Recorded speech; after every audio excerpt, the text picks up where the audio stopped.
Oi!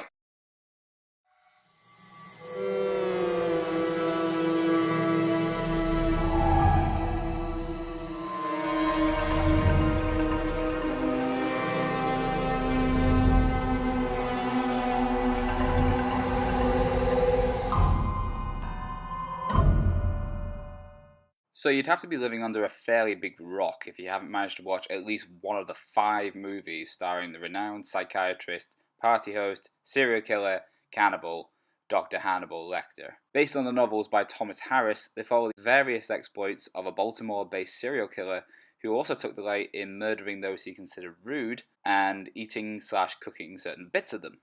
A census taker once tried to test me. I ate his liver with some fava beans and a nice Chianti. There's the very first one that everyone forgets, also the most 80s movie ever made. Just you and me now, sport. The best one that everyone does remember, the sequel that bored or annoyed people, the surprisingly good one, and the just awful. It's just awful one. Usually the first image that pops into people's heads when you talk about Hannibal Lecter is Sir Anthony Hopkins in either that mask or The Last Cell on the Left. But for me, when I now think of Hannibal Lecter, I think of a well-dressed gentleman played by Mads Mikkelsen in the short-lived TV show that is Hannibal. First airing in the US in 2013 and developed by Brian Fuller, the man behind Pushing Daisies and American Gods. No, I've not watched it, stop asking me. It took us back to a time when Hannibal Lecter was a free man, a practicing psychiatrist with a hobby of murdering people in some particularly gruesome ways, and serving up select parts of the social elite. Here we see Hannibal as a free man with practically no restrictions or limitations, unlike most of his previous incarnations. However, he shares the stage with Hugh Dancy, who plays Will Graham, the criminal profiler on hand to the FBI, previously portrayed by William Peterson, that guy from CSI, and Edward Norton. One really cool thing that the show does is it lets you go into the mindset of Will Graham, who can empathize with more or less anybody, including some of the serial killers that are mucking about, and he can actually recreate the murder in his head. Basic premise of the show: Will is brought on board by the FBI to help profile and track down a particularly nasty serial killer, and subsequently a bunch of other serial killers. Jesus Christ, how many people get murdered in this place? However, it seems Will isn't quite, well... You got a screw loose. Yeah, the FBI is recommended to invite a renowned psychiatrist to assist and even help do a psychological profile of Will himself. From there on, the first season of Hannibal uses a procedural theme, or Kill of the Week, to show us some really fucked up stuff. However, the main dramatic focus always stays fixed on Will and Hannibal themselves. Will starts seeing Hannibal professionally, but as we see, Hannibal is more inclined towards mind games and manipulation than actual therapy. I'll try not to spoil much in terms of the big developments, in terms of the plot, but the thing about Hannibal is that he revels in winding people up and letting them go, purely for his own curiosity. The show has a brilliant way of showing his own selection process for his victims, which led to the fun #EatTheRude tag that was going around at the time.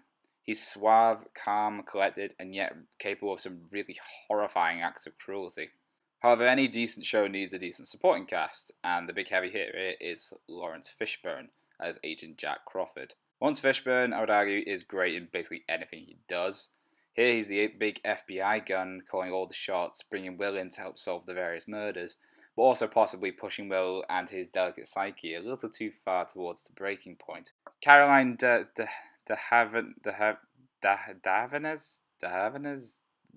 and Lara Jean Chorostecki, I think I got that one right, appears with Dr. Alana Bloom and journalist Freddie Lowndes, respectively.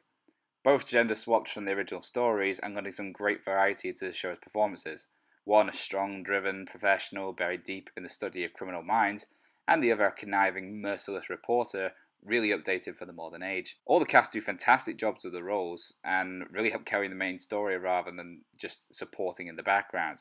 We even get a version of Dr. Frederick Chilton, played by Raul Esparza, who proves that not only a great bit of comic relief, but also a major linchpin of the story. It's hard to say too much about the later seasons without going into major plot spoilers, but safe to say that Hannibal features some of the best end-of-season cliffhangers ever on TV.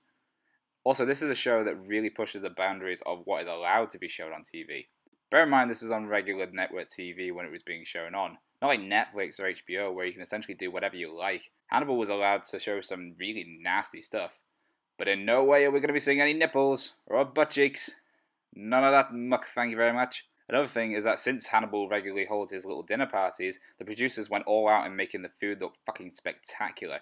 Meals and dishes where you're puzzled by what or who you might be eating, but can't quite be astounded by the presentation of what's on the plate. They've described it quite actively as food porn.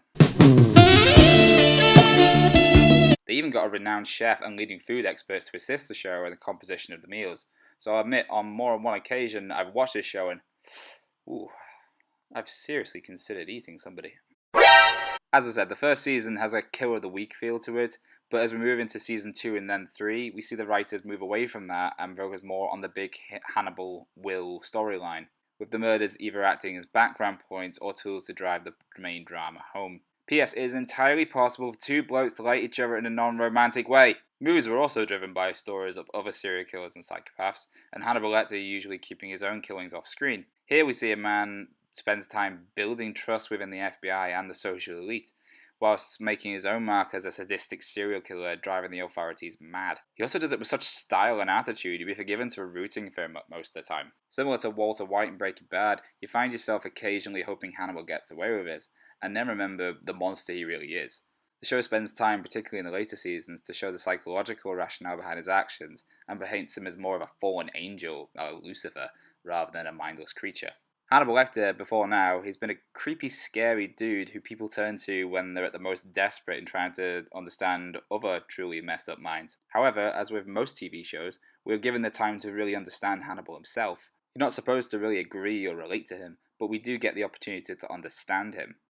Sadly, not enough people stuck around to watch the show through to its end, and the poor viewing numbers led to the show being cancelled after the third season. And to be honest, it's not that hard to understand why. The show has a habit of indulging in some long sequences of strange, trippy visuals to symbolise the psychological trauma of the characters, but do sometimes go for a little long, particularly in the third season.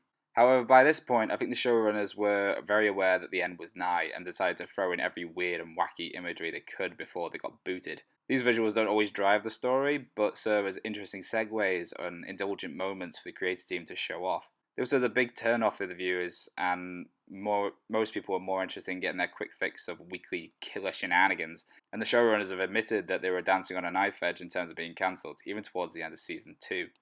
The series is based off the characters from the Red Dragon novelization, and the season's stories weave in and out of all the stories except for Silence of the Lambs, whose rights are still being held by other parties. The showrunners, however, managed to use all the source material almost like a DJ, doing a mashup of the songs, taking existing favourites and giving them a new and often surprising edge. Bonfire! However, there's plenty of fans out there still calling for a return, and there may actually still be some light at the end of the tunnel come August 2017. Wait a minute. Hannibal Season 2 just appeared on Netflix. And then they'll get Season 3, and then Season 4. It's going to happen! It's happening! Although Seasons 2 and 3 ended in such a way that would have very effectively been endings in themselves, there are still some unresolved stories or character fates which, without giving too much away, they're both shocking but also satisfying. Overall, this show is really one of my all-time favourites. The characters, the story, the really messed up visuals. There's no show quite like it, really. Hopefully one day it'll return, but if it doesn't, I'd say it's definitely worth a watch. So if you can find it on Netflix or DVD or Blu-ray, I strongly suggest you check it out. Give it a go, at least. Before we begin, you must all be warned. Nothing here is vegetarian.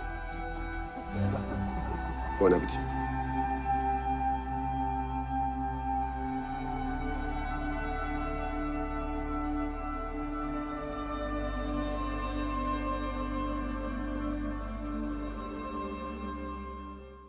Hi guys, thanks for watching. If you like what you see, please like and subscribe, or check some comments down if there's something that you think I should go and watch, or maybe you like to share with us. I like doing these little videos, and so far it is a very small rock in a very big pond, but, you know, I'm going to keep doing it because I'm enjoying it, so there may be more in the future. Till next time, toodaloo.